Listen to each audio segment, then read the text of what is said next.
heard the old expression, paralysis analysis. People are overthinking things sometimes and they just don't take action. We'll be talking to the author of the book, Good Decisions, Better Outcomes, next.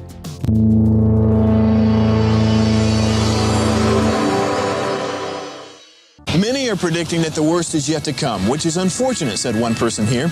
Until now, they've enjoyed the reputation of being the nation's icebox. Watched a burglar in his home this morning by webcam. As a journalist of over 25 years, stories are what make my world turn. Reporting live from the Dallas newsroom tonight, Jeff Crilley, Fox 4 News. But in 2008, I took the jump from my familiar life and started a PR firm from my home. We're talking about anyone with a camcorder like the one I'm using becomes a television network. We started slowly growing the company, and we now have over 100 clients, and we've branched into the world of live digital broadcasting. I now own 8 different TV studios and have a huge team, and the stories that I now get to share are sometimes the most important of my life.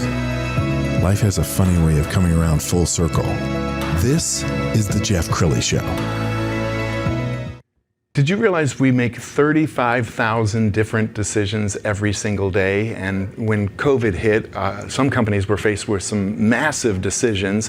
Some were paralyzed by fear and did nothing. And we can all think of famous examples like Kodak not embracing the digital revolution and going from film to digital photography. So to talk about that today, Dr. Gerard Ibarra, he is a author, speaker, entrepreneur, and the author of this book, Good Decisions, Better Outcomes. Thanks for coming on the show. Thank you so much for having me on the show. Thank you.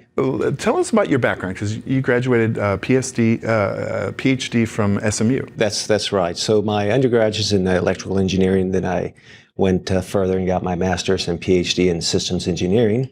So systems engineering just looks at the totality of a problem and tries to find a solution based on everybody's input.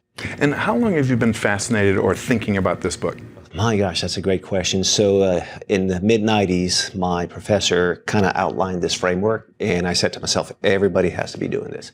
This is so great. I mean, it helps you put a decision in place. So, 20, 25 years later, I started writing the book. So it was a while. It took a long time.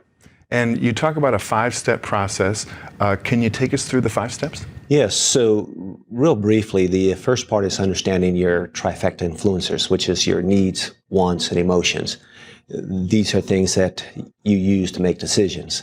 Needs is the most basic thing, and wants and emotions are things that you would like to have.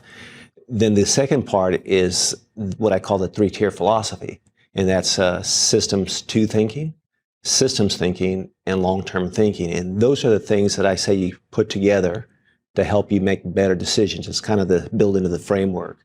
And then the third part is identifying your objective.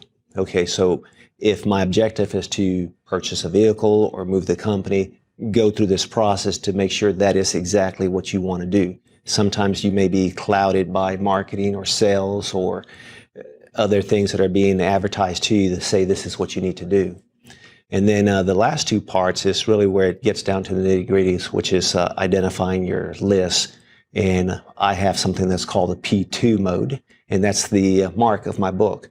So that's a cookie cutter. It's an acronym. It's a cookie cutter for making decisions to get you think in terms of the big picture, to think critically, and think about your exit strategy. So it's parts, process, maintenance and operational cost, disposal, and then E for emotions. And that's one thing that the book talks about, is how your emotions affect your decision-making process. And whether you like it or not, unless you're autistic, you're going to make a decision with some emotions behind there. What I do is I allow you to do that and quantify them so that you don't get run over by your emotions. And then the last part is you go through this framework. It's a quantifiable framework where you put numbers down. And at the end, you'll have a solution. You'll say, okay, I'm looking to move the company. Here's the 3 locations. The one with the highest score is where I'm going to move the company. But if it doesn't beat the base score, then that means, hey, wherever you're at, you're good there. Well, I know it's a business book, but it sounds like it could be applied to personal life and other choices that we make every single day. Absolutely. So the whole book is geared more towards the individual and the business owner, or someone who has the complete decision-making authority.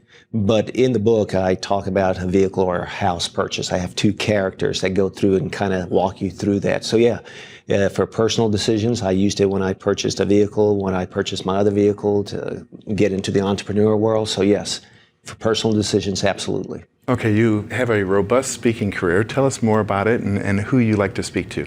So I typically like to speak to organizations who are looking to make a change or looking to understand from a systems concept, how can we get all the departments involved in making decisions where not one person with the loudest voice or the one who has the ear of the CEO ultimately makes the decision. So organizations who are looking to get trained, to train the trainers so that when they do this process, it becomes more efficient and more effective. And just a real quick note, it's McKinsey consulting company. They did a survey in 2019 of roughly 2,000 managers worldwide. And in the end, they discovered that a typical Fortune 500 company loses $250 million a year in just the decision-making process. Really? So my framework will help organizations to be a little bit more fluent, a little bit more efficient, and then to select a alternative that might be the best one for your company, or that would be the best one. And I say would or should because there are factors that take place that you have no control over, right, kind of like COVID-19. So if you're running an airline, it really behooves you to get suggestions from all of the departments, the baggage handlers, the flight attendants. Yeah, when you're making some critical decisions that are strategic, you need to get all the departments involved and make them feel that they have a voice in it. If it's more of a silo, which is where some of the more inefficient or bad decisions come through, is when you have maybe a few people who don't know what's going on with the handbag, the people who handle your bags or the counter, and they make a decision that affects everybody down the line. And that goes into the process, parts, process, maintenance, operational, disposal, and emotions. I know we all make decisions based on emotion and then we back it up with logic. So, and we're all familiar with Dr. Spock and Captain Kirk. Oh, yeah. Are you suggesting kind of a combination of the two? Yeah, a combination. And that's a real good way of putting it, because you have the logical side, and then you have the person who's intuitive or, shoot from the gut kind of thing. Mm-hmm.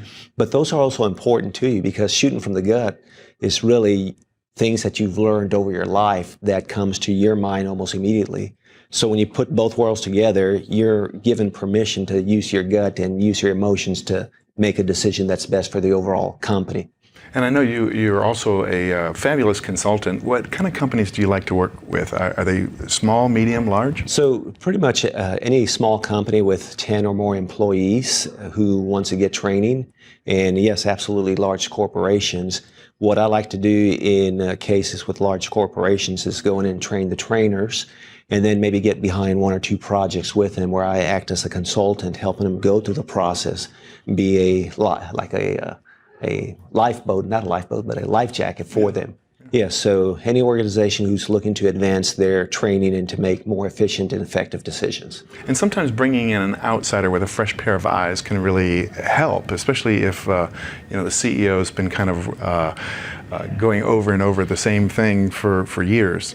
Absolutely. So, and that's one of the things about consultants in general. They come with a fresh pair of eyes that look at things that you or might not have been able to see. So we come in there and we give you a different perspective. And yes, that's exactly what I do. Outstanding. Well, we've only got about a minute left. Final thoughts. What would you like to leave the audience with? So a couple of things. One, takeaway. When you make decisions, difficult decisions, my takeaway for you is to always think of your exit strategy. Don't think about tomorrow or next week. Think about 5, 10, 15, 20 years down the line after you make the decision. How's that going to impact you? And if you'd like to learn more, you could find me on my website, Gerard Ibarra, GerardIbarra.com. And you could find my book, Good Decisions, Better Outcomes, on Amazon. Outstanding. You've been a great guest. We'll have to have you back soon. Thank you so much. You bet. That's it for now. We'll see you next time.